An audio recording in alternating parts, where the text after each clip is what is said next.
বিসমিল্লাহির রহমানির রহিম। আজকে আমি নাস্তিক ইমরান বিন বশির তার আহ, একটা সংশয় ইসলাম নিয়ে, সেই সংশয়ের ব্যাপারে ব্রাদার রাহুল কি জবাব দিচ্ছেন সেটা নিয়ে একটা ভিডিও করছি। তো আমরা চলুন শুনে আসি যে ব্রাদার রাহুল কি বলছেন। নাস্তিক ইমরান বিন বশিরের জবাব পর্ব ৩। আজকে যে বিষয়ে গুরুত্বপূর্ণ আলোচনা হবে, আলোচ্য বিষয় হচ্ছে জাহান্নামে নিঃশ্বাসের কারণে কি শীত এবং গ্রীষ্মের তীব্রতা হয়। এ বিষয়ে তিনি অভিযোগ করেছেন। আসলে এই অভিযোগগুলো প্রত্যেকটা আহলে কোরআনরা মানে মুনকির হাদিসের হাদিস অস্বীকার করে, তারা এই হাদিসকে বিজ্ঞানের সঙ্গে সবিরোধিতা দেখিয়েই মূলত এই অভিযোগগুলো করতে থাকে। তো ইমরান বিন বশির সাহেব তিনি এটা অ্যাথিজম তথা নাস্তিকতার মানদণ্ড থেকে দাঁড়িয়ে তিনি এই প্রশ্নগুলো করেছেন। যদি আমরা এগুলোর অ্যাথিজমের মোরালিটি দিয়ে আমরা এগুলো জবাব দিতে পারি, তো যাই হোক আমি সেগুলো আলোচনা করব না, খুব সংক্ষিপ্ত ছোট ছোট ভিডিও জবাব দেবো। চলুন তার আগে তার অভিযোগটা আমরা আগে শুনে আসি। 1 মিনিট। সরি, জি। সরকার প্রতিষ্ঠান বন্ধ দিয়েছে কয়েক সপ্তাহ। তো যাই হোক, এই যে গরমটা কেন পড়ছে, আমরা যদি এই প্রশ্নে আসি তাহলে আমাদের ইসলাম একটা হাদিস আমি যদি আপনাকে শোনাই। রাসূলুল্লাহ সাল্লাল্লাহু আলাইহি ওয়াসাল্লাম ইরশাদ করেছেন, জাহান্নাম তার রবের কাছে অভিযোগ করে বলে, হে রব, আমার এক অংশ অন্য অংশকে খেয়ে ফেলেছে। মহান আল্লাহ তখন তাকে দুটি নিঃশ্বাস ফেলার অনুমতি দেন, একটি নিঃশ্বাস শীতকালে আরেকটি গ্রীষ্মকালে। কাজেই তোমরা গরমের তীব্রতা এবং শীতের তীব্রতা পেয়ে থাকো। হাদিসের আচ্ছা, এখানে আপনারা হাদিসটা শুনলেন। হাদিসটা কিন্তু বলা হচ্ছে যে আল্লাহ রাব্বুল আলামিন জাহান্নামকে দুটি নিঃশ্বাস ফেলার অনুমতি দিলেন, একটি গরমকালে আর একটি শীতকালে। এবং গরম এবং শীতকালে গরম এবং শীতের তীব্রতা বৃদ্ধি পাচ্ছে এই নিঃশ্বাস ফেলার কারণে। এইটা কিন্তু হাদিসের মূল বক্তব্য। এখন চলুন শুনে আসি। অনুযায়ী আমরা যে গরম অনুভব করি সেটা হচ্ছে জাহান্নামের একটি নিঃশ্বাস, গরমকালে যেটা দেয়। আর হচ্ছে শীত, যে শীতটা আমরা অনুভব করি সেই শীতটা হচ্ছে জাহান্নামের আরেকটি নিঃশ্বাস। ঠিক আছে?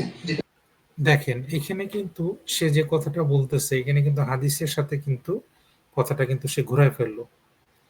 এখানে হাদিসের কথাটা কি ছিল যে গরমকালে গরমের তীব্রতাটা বাড়ে এবং শীতকালে শীতের তীব্রতা বাড়ে।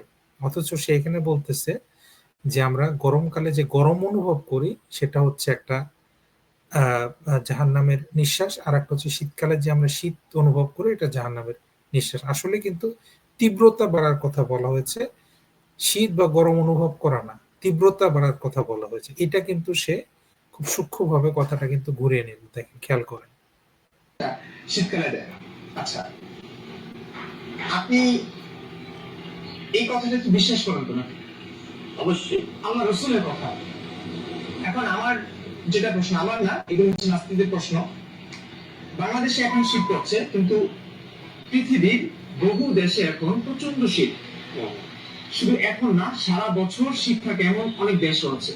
উদাহরণস্বরূপ আপনি অ্যান্টার্কটিকার কথা বলতে পারেন, 12 মাসই সেখানে তীব্র শীত, মাইনাস মানে 85-80 সেলসিয়াস থাকে, মানে তুষার থাকে, সবসময় তুষার পড়তে থাকে। এখন সেই ক্ষেত্রে আপনি কি বলবেন যে জাহান্নামের নিঃশ্বাস কি সেখানে যায় না? এই প্রশ্ন। আচ্ছা, ধন্যবাদ। আসলে এটা হচ্ছে তার মূল আর্গুমেন্ট এবং তার জবাব, তার অভিযোগ এটাই। তারপরে এটাকে নিয়ে তিনি দুজনের পরস্পর কথা চলবে। অনেকে হয়তো ভাবতে পারেন যে কি ব্যাপার, দুজনই তো হুজুরকে দেখছি। আসলে ইনি আসলে হুজুর ছিলেন, আসলে তিনি একটা সময় নাস্তিকই ছিলেন, তবে তিনি দায়িত্ব পরে বিভিন্ন আলেমদের কাছে গিয়ে এইভাবে ধোকাবাজি করে ভিডিওগুলো রেকর্ড করেছে, যেন না পরে যখন সে সেফ জোনে পৌঁছে যাবে তারপরে এগুলোকে যেন প্রচার করতে পারে। এটা তাদের একটা ধোকাবাজি। নাস্তিকদের মধ্যে আমি আগেই বলেছি তাদের মধ্যে কোনো সততা নেই। তো যাই হোক, এই ঘটনা থেকে আপনারা বুঝতে পারলেন যে জাহান্নামের যে নিঃশ্বাস, আসলে এই হাদিসটা পেয়ে যাবেন, সহিহ বুখারী খুললে পেয়ে যাবেন, 537 নম্বর হাদিস। এখন মূল অভিযোগ হচ্ছে এটা তিনি দুটো করেছেন, যে জাহান্নাম যখন নিঃশ্বাস ফেলে এবং নিঃশ্বাস নেয় সেই সময়তে শীতকাল হয় এবং গ্রীষ্মকাল হয়, মানে শীতের তীব্রতা এবং গ্রীষ্মের যে গরমের অনুভূতি আমরা এই কারণে পাই। তাই তার অভিযোগ হচ্ছে এটা তাহলে তো একই টাইম, যেন আমাদের এখন ভারত, বাংলাদেশ, পাকিস্তান বা সাগির সাবকন্টিনেন্টে এখন কি গ্রীষ্মকাল, এখন দেখা যাচ্ছে আমেরিকার দিকে এখন ঠান্ডা শীতকাল। তাহলে তো এই হাদিসের বিরোধী হয়ে গেল। প্রথম কথা হচ্ছে এটা যে হাদিসে কোনো জায়গাতে লেখা হয়নি যে শীত এবং গ্রীষ্মকাল এটা হয় জাহান্নামের আগুনের কারণে। চলেন আপনাকে হাদিসটা আমি সংক্ষিপ্ত দেখিয়ে আসি, আসলে তারা হাদিসটা পরে কিভাবে আমরা বুঝি না। চলেন হাদিসটা দেখেলেই আপনারা বুঝতে পারবেন। আমি হাদিসটা আপনাদের সামনে নিয়ে আসছি এক ঝলক। জি, এখানে কি আছে দেখেন, সহিহ বুখারী 537 নম্বর হাদিস। জাহান্নাম প্রতিপালকের নিকটে জাহান্নাম প্রতিপালকের নিকটে নালিশ করেছিল যে হে আমার প্রতিপালক, দহনের প্রচণ্ডতায় আমার এক অংশ আর এক অংশকে গ্রাস করে ফেলছে। ফলে আল্লাহ তাআলা দুটো শ্বাস ফেলার অনুমতি দিলেন, একটি শীতকালে আর একটি গ্রীষ্মকালে। আর সেই দুটি হলো তোমরা শীতকালে যে প্রচণ্ড উত্তাপ এবং শীতকাল যে প্রচণ্ড ঠান্ডা অনুভব করো। তারপরে এখানে ভালো করে নোট করে দেখেন যে আল্লাহ সুবহানাহু ওয়া তাআলা জাহান্নামকে দুটো নিঃশ্বাসের অনুমতি দিলেন, একটা সে শীতকালে ফেলবে, একটা গরমকালে ফেলবে। শীতকালে ফেলার কারণে শীতের প্রচণ্ড মানে যে ঠান্ডার অনুভূতি, আর গরমের ফেলার কারণে গরমের তীব্রতা।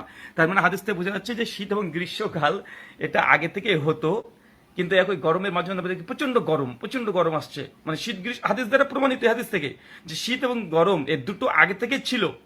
এখন আল্লাহ সুবহানাহু ওয়া তাআলা তারপরে জাহান্নামকে বলে তোমরা শীতকালে এবং গরমকালে, মানে আগে থেকে শীতকাল গরমকাল প্রেজেন্ট, এরপরে শীতকালে একটা শ্বাস ফেলবে, গরমকালে একটা শ্বাস ফেলবে। তার ফলে শীতকালে যে প্রচন্ড ঠান্ডা পড়ছে, এটা কেন? সেই জাহান্নামের শ্বাস ফেলার কারণে। গরমের মাঝে প্রচন্ড গরম, যেমন আমাদের ভারত, বাংলাদেশ, পাকিস্তান এখন 50 ডিগ্রি তাপমাত্রা চলে আসছে। তো এগুলো কি প্রচন্ড গরম কেন? এটা জাহান্নামের শ্বাস ফেলার কারণে। মানে শীত গরম আগে থেকে ছিল, কিন্তু এর তীব্রতা মানে টেম্পারেচার বৃদ্ধি পাওয়ার কারণ এখানে হাদিস উল্লেখ করা হয়েছে। মোটো এই হাদিসে এই কথা বলছে না যে শীত এবং গরম হয় জাহান্নামের নিঃশ্বাসের কারণে, না, এই হাদিস দ্বারা প্রমাণিত নয়। বরং এটা মানে গরম তো গরমকাল আগে থেকে আছে, শীত তো শীতকাল আগে থেকে আছে, সৃষ্টির প্রথম দিন থেকে আল্লাহ সৃষ্টি এভাবে করেছে। কিন্তু শীতের যে তীব্রতা মাঝে মধ্যে বেড়ে যায়, প্রচন্ড ঠান্ডা হয়ে যায়, কেন? জাহান্নামের শ্বাসের কারণে। আর গরমের প্রচন্ড গরম হচ্ছে কেন? এটা জাহান্নামের শ্বাস ফেলার কারণে। তো এই তীব্রতা টেম্পারেচারের কথা বলা হয়েছে, তো নাস্তিকরা এটাই বুঝে না। দ্বিতীয়ত বিষয় দেখেন, এখানে বলছে তাই একই সময় আন্টার্কটিকাতে তো ঠান্ডা পড়ছে, ভারত মাস পাকিস্তানে তো গরম পড়ছে, তাই জাহান্নামের শ্বাস কি সেখানে পৌঁছায় না? এটাকে বলে উদুর পিণ্ডি বুদুর ঘাড়ি দেওয়া। এখন আমরা সকলে জানি বর্ষাকালে বৃষ্টি হয়। এখন বর্ষাকালে বৃষ্টি হয় কোথায়? উত্তর গোলার্ধে হবে, দক্ষিণ গোলার্ধে হবে নাকি? তা তো হবে না। বর্ষাকাল ভারত, বাংলাদেশ, পাকিস্তান বর্ষাকালে বৃষ্টি হবে, কিন্তু এখন তো আমেরিকাতে তো বৃষ্টি হবে না রে ভাই। তাই এটা মানে এটা সাইন্টিফিক আলোচনা, এটা আমি আলাদার দিকে যাচ্ছি। তাই বর্ষাকালে বৃষ্টি হয় মানেই যে বর্ষাকালে প্রত্যেক সময়তে সব সময়তে 24 ঘন্টা বর্ষা মানে বৃষ্টি হবে, এরকম কেউ যদি দাবি করে, এটাকে বলা হয় মানে কিলিয়ে কাঁঠাল পাকানো। তাই এগুলো মানে ফালতু অভিযোগ। জি, তাহলে আমরা কিন্তু এখানে পরিষ্কার বুঝলাম যে এখানে হাদিসে বলা হয়েছে যে শীত এবং গ্রীষ্মে যে আমরা অনেক সময় শীতের তীব্রতা অনুভব করি বা গরমের তীব্রতা অনুভব করি, সেইটার সাথে এই জাহান্নামের নিঃশ্বাস ফেলার একটা সম্পর্ক এই হাদিসে বলা হয়েছে। এখানে শীত হয় এই নিঃশ্বাসের কারণে বা গরমকালে গরম হয় এই নিঃশ্বাস, এটা কিন্তু বলা হয়নি। অতএব এইটা কিন্তু এই হাদিসটাকে কিন্তু এই তথাকথিত সংশয়বাদী সে কিন্তু একটা মিসরিপ্রেজেন্ট করলো। তাহলে আমরা এই হাদিসটা থেকে আমরা বুঝলাম যে আসলে হাদিসটা যখন আমাদের সামনে প্রেজেন্ট করা হয়, তখন আমাদেরকে দেখে নিতে হবে যে আসলে হাদিসে কি বলা হচ্ছে। আমরা অনেক সময় এটা নিজেরা চেক করি না, দেখি না, এবং আমরা যদি নিজেরা দেখি তাহলে কিন্তু অনেক কিছু পরিষ্কার হয়ে যায়। মানে আল্লাহ সুবহানাহু ওয়া তাআলার এই হাদিস স্পষ্ট। তৃতীয়ত বিষয় দেখেন, তাহলে এখন অনেকে বলতে পারে যে ভাই এটা কি যৌক্তিক যে জাহান্নামের, বুঝলাম জাহান্নামের শ্বাসের কারণে গরমের তীব্রতা বাড়ছে, তো জাহান্নামের শ্বাসের সঙ্গে এটা কি? দেখেন, এটা হচ্ছে ধর্মীয় একটি ব্যাখ্যা। এটা যে সায়েন্টিফিক ব্যাখ্যা নিতে চান, তাহলে আপনি এটার সঙ্গে গুলে ফেলবেন। আমি একটা কথা আপনাকে বলি, দেখেন, সমস্ত কিছু যখন আপনি দেখবেন কারণ দুটো হয়। অনেক হিন্দু দাদারা এই হাদিসটা এখানে সমালোচনা করছে। আরে ভাই, আপনারা গীতা একবার পড়ে দেখবেন, 3য় অধ্যায় 14 নম্বর শ্লোক, শ্রীকৃষ্ণের স্বয়ং বলছেন যে বৃষ্টি হয় যজ্ঞের কারণে। যজ্ঞের কারণে বৃষ্টি হয়, কোনো সায়েন্স বিজ্ঞান দ্বারা ব্যাখ্যা করা যায়? তাই হিন্দু সনাতনী দাদারা বেশি লাফালাফি আপনারা করিয়েন না। নাস্তিকদের সঙ্গে আমাদের দ্বন্দ্ব চলছে, আমাদের পরে ছেড়ে দেন। বেশি আপনারা যদি এর মধ্যে চলে আসেন এই কমেন্টের মধ্যে এসে যে কোরআনের অবৈজ্ঞানিক কথা, মোহাম্মদ সাল্লাল্লাহু নবী না, হিন্দুরা সেখানে খোঁচাখুচি শুরু করেছে। যদি আপনারা খোঁচাখুচি করেন, আমরা কিন্তু এই গীতা বা বিদাস থেকে এই বিজ্ঞান সায়েন্স খুব ভালো করে বের করে দিতে পারবো। তাই গীতার 3য় অধ্যায় 14 নম্বর শ্লোকে বলা হয়েছে কোথায় যে যজ্ঞের কারণে বৃষ্টি হয়। ভাই, পৃথিবীর কোন বিজ্ঞানের কথা বলেছে রে ভাই? হ্যাঁ, তখন বলবে এটা মেটাফরিক্যালি, এটা মেটাফরিক্যাল আধ্যাত্মিক ব্যাপার। আরে ভাই, আমাদের এটা আধ্যাত্মিক ব্যাপার, তুমি মাঝখানে আসো না। মাঝখানে নাস্তিক আছে, নাস্তিকের সঙ্গে আমাদেরকে কথা বলতে দাও। তারা ফিল্ড আমাদের সঙ্গে মোকাবিলা করছে, তাদেরকে আমরা ঠিক সঠিকভাবে জবাব দিতে পারবো। জি, তার মানে এই যে উদাহরণটা দেওয়া হচ্ছে এটা কিন্তু আসলে আমরা যদি সায়েন্টিফিক ব্যাখ্যা চিন্তা করতে চাই তাহলে কিন্তু আমরা ভুল করব। আসলে এটার সাথে সায়েন্সের সম্পর্ক নেই। কারণ এটা টোটালি সায়েন্সের বাইরের ব্যাপার। এটাকে বলে সুপার ন্যাচারাল। এই যে আমরা ন্যাচারাল যে ওয়ার্ল্ড দেখতেছি এটার বাইরে এই জিনিসটা জাহান্নাম, জান্নাত এই সমস্ত ব্যাপারগুলো। তো এইটা কিন্তু ন্যাচারাল ওয়ার্ল্ডের বাইরে। এটা কিন্তু এর এই জিনিসের জ্ঞান কার আছে? আল্লাহ তাআলার আছে। বা আমরা যে গায়েবে বিশ্বাস করি, আল্লাহকে বিশ্বাস করি, বেহেশত, দোজখ, জাহান্নাম, জান্নাতে বিশ্বাস করি, আমরা ফেরেশতাদের উপরে বিশ্বাস করি, জিনে বিশ্বাস করি, এগুলো কিছুই কিন্তু দেখা যায় না। একটা আনসিন ওয়ার্ল্ড, সেই আনসিন ওয়ার্ল্ডের একটা জিনিস। সুতরাং এটার সাথে আমরা যদি সায়েন্সকে মিলাতে চাই বা সায়েন্টিফিক ব্যাখ্যা খুঁজি তাহলে কিন্তু ভুল হবে। এটা কিন্তু আমাদের এটা হচ্ছে ইসলামের একটা অনেক কিছু আছে যেটা আপনি সায়েন্স দিয়ে আপনি ব্যাখ্যা করতে পারবেন না। তো তেমনই একটা জিনিস এই হাদিসটাতে বলা হয়েছে। এবং মানে ইলমি মানে জ্ঞান ভিত্তিক তাদেরকে বুদ্ধিভিত্তিক লড়াই করে তাকে মাঠের সামনে পিছিয়ে দিতে পারি। তাই মাঝখানে হিন্দু সনাতনী দাদারা এর মধ্যে আপনারা আসেন না। আর আসলে কিন্তু আমাদেরকে আবার নতুন করে আপনাদের বেদ গীতা এগুলো খুলতে হবে, আর খুললে তো মহা মুসিবতের মধ্যে পড়ে যাবেন। তাই এখানে মাঝখানে আপনারা আসেন না মজা নিতে আমরা মজা দিতে পারি। তো চলে, তার মানে দেখেন যে জাহান নামের শ্বাসের কারণে শীতের তীব্রতা বাড়ছে, শীতকাল হচ্ছে না, শীতের তীব্রতা বাড়ছে।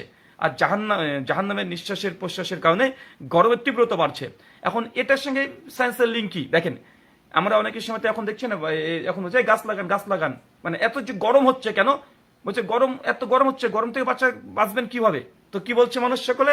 আমাদেরকে সাধারণ মানুষ শিক্ষা দিচ্ছে যে না, এখন এই সময়তে আপনারা গাছ লাগান, তাহলে প্রকৃতির ভারসাম্য রক্ষা থাকবে, তাহলে এত আর গরম আর পড়বে না। আসলে এটা কি কোনো কারণ? কারণ দুটো হয়, একটা প্রত্যক্ষ কারণ, একটা পরোক্ষ কারণ। যেমন মরু অঞ্চলে বরফ গলছে, কেন গলছে? এখন মরু অঞ্চলে বরফ গলার কারণ হচ্ছে সায়েন্টিফিক একটা আলাদা ব্যাখ্যা আছে। আর পরোক্ষ কারণ হচ্ছে যে অতিরিক্ত পলিথিন আমরা ব্যবহার করছি, গ্যাস অনিয়ন্ত্রিতভাবে ব্যবহার করা হচ্ছে, প্রচুর পরিমাণে বায়ু দূষণ হচ্ছে, মানে এয়ার পলিউশন হচ্ছে, গাড়ি ঘোড়া মানে চলছে, এগুলো এর জন্য মরুর এই যতগুলো মানে বরফ আছে গলতে শুরু করেছে, এই জন্য পৃথিবীর টেম্পারেচার বাড়ছে, এই জন্য অনেক প্রভাব ইফেক্ট পড়ছে। কিন্তু এখন আমাদেরকে সাধারণ মানুষটা কি বলা হয়, এই বেশি বেশি গাছ লাগান, আপনারা পলিথিন বেশি ব্যবহার করবেন না, এগুলো করলে এই কারণ হয়। কিন্তু এটা তো প্রত্যক্ষ কারণ নয়, এটা হচ্ছে পরোক্ষ কারণ। একটা হচ্ছে প্রত্যক্ষ কারণ, ডিরেক্ট প্রত্যক্ষ কারণ, পরোক্ষ কারণের মধ্যে পার্থক্য আছে। তো আপনাদেরকে এটা বুঝতে হবে যে মানে মরু বরফ গোলার মূল প্রত্যক্ষ কারণ কি? ওজোন স্তরের ক্ষয়। ওজোন স্তরের ক্ষয়, এখন ওজোন স্তরের ক্ষয়ের কারণ কি? এই অতিরিক্ত পলিথিন ব্যবহার করা, অতিরিক্ত গ্যাস ব্যবহার করা,